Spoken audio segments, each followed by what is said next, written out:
The question is that the motion be agreed to. The honourable member for Hasluck. Deputy Speaker, I rise today to support the motion by the member for Hindmarsh, and I certainly concur with his sentiments.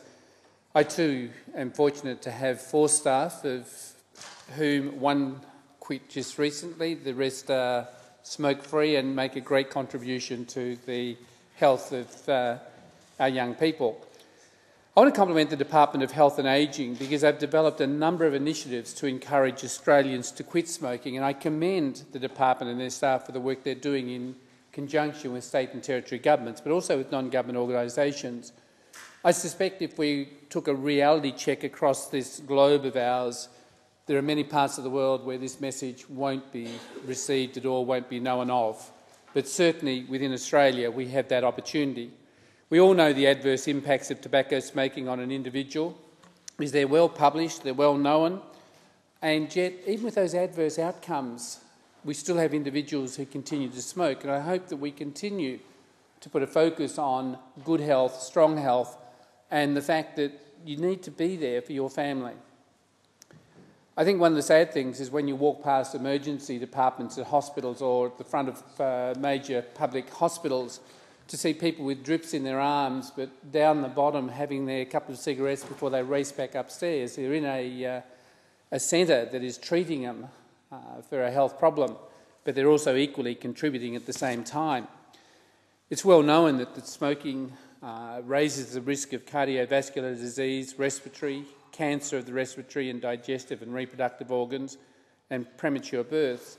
And it still remains one of the leading causes of preventable disease and premature mortality amongst Australians. Smoking is responsible for over 7% of the total burden of disease in our country, and in 2003, tobacco use caused more than 15,000 deaths. That's 15,000 deaths that didn't need to occur in this country. That's 15,000 families affected by the death of someone that they loved and were close to. The total quantifiable costs of smoking to the economy, including the costs associated with the loss of life, were estimated to be greater than $31 billion in 2004 and 5. And that's why I complimented the Department of Health and Ageing at the beginning, because their work is absolutely critical to getting that message out there. And again, I thank the member for Hindmarsh for giving us the opportunity to speak in this chamber on this important issue. I found the following statement obtained from the Welcome to World No Tobacco Day 2012 interesting, and I'll read it as it appeared on the site. The brain needs up to 72 hours to rid itself of all nicotine, to resensitise once saturated receptors, and to move beyond peak withdrawal. It also needs time to down-regulate and rid itself of the millions of extra nicotinic receptors nicotine causes it to grow. The subconscious mind needs time to encounter, break and extinguish all the nicotine-feeding cues it established. The conscious thinking mind, or the prefrontal cortex, needs time to sort through and discard the long list of lies it invented to explain why that next cigarette was so important, and to try and make sense of the inner deep wanting it didn't understand. Nicotine addiction is a brain-wanting disease that can be fully arrested but not cured. As permanent as alcoholism, it enslaves the same brain dopamine pathways as illegal drugs, including heroin and meth. That is a challenge in itself, and that's why nicotine, in the quantity it is in cigarettes, is inducive to wanting for an individual to want to continue to smoke, and the excuses are a justification to feed a nicotine habit. I want to focus on the needs to reduce smoking rates for Aboriginal and Torres Strait Islander people. Even though we've made progress, there are substantial issues still yet to be confronted. The third report against the Aboriginal and Torres Strait Islander Health Performance Framework stated the following: the health of Aboriginal and Torres Strait Islander peoples is improving for a number of measures, although there remains many issues for which there have been no improvements. 58% of excess deaths are due to chronic diseases, that is circulatory as well as cancer, diabetes, respiratory diseases and kidney disease. Low birth weight is twice as common for babies born in Aboriginal and Torres Strait Islander mothers than other babies. The rate also appears to be increasing, and there is a strong relationship between smoking during pregnancy and low birth weight. In 2007, 47% of Aboriginal and Torres Strait Islanders aged 15 years and over smoked. This was a small but potentially important improvement from 2002, when the rate was estimated to be 51%. So whilst we're making gains within broader Australian society, we still have a segment of our society in which the smoking rates are still problematic.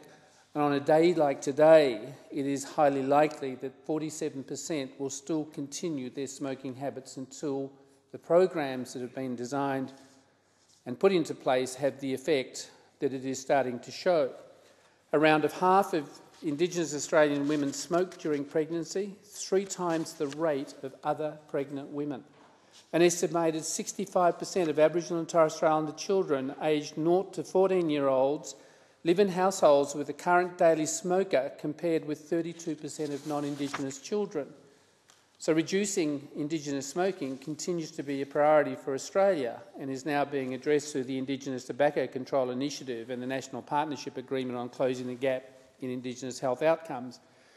Why am I focusing on Indigenous Australians? Firstly, for 2 reasons. One is the number across this country who smoke, but certainly within my electorate, I have some 4,000 to 5,000 Indigenous Australians. And if I take that percentage, then that impacts on constituents within my electorate. And having the experience of working with the 2 members who are in this chamber who are on the Health and Ageing Committee, then it is of concern to us and it is of concern to me. The importance of the issue is reflected in 3 key measures of the Aboriginal and Torres Strait Islander Health Performance Framework, and they are directed to the extent of smoking rates in Indigenous communities. The 3 measures were designed to look at why was the measure important, what were the findings, and then what are the implications or policy implications if we do nothing. And one of the first ones was the 218, which was tobacco use. And why was it important? It was important because environmental tobacco smoke has adverse health effects for others who are in close proximity with the smoker, including asthma in children, lower respiratory tract infections, lung cancer and coronary heart disease. And that's from the Australian Institute of Health and Welfare's report in 2002. So given the adverse impact of health in Indigenous society, adding that other layer of smoking adds another dimension that runs across all key strands that are life-shortening factors for a society of people who have rates that are not conducive to a healthy future. And we can go through a range of figures that demonstrate the extent of smoking in every category and every age range. But I hope that a day like today, of a No Tobacco Day, highlights and accentuates an awareness that has to be brought to the fore of the challenges that people face when they continue to smoke.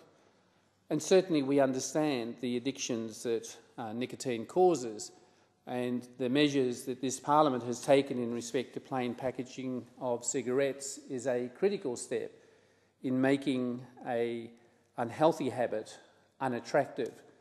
And I would hope that in 10 years' time, when we celebrate a day like today again, we see a further reduction not only in Australian society but also in the Aboriginal and Torres Strait Islander society, but also in all those groups that are in circumstances where smoking becomes an aid to relief or an aid to a problem.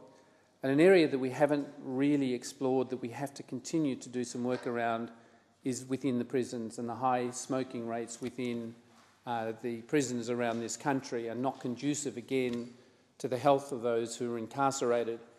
And certainly within Aboriginal and Torres Strait Islander community with the high incarceration rates, then you are certainly exposing those who are incarcerated to a greater use of cigarettes and smoking and tobacco products.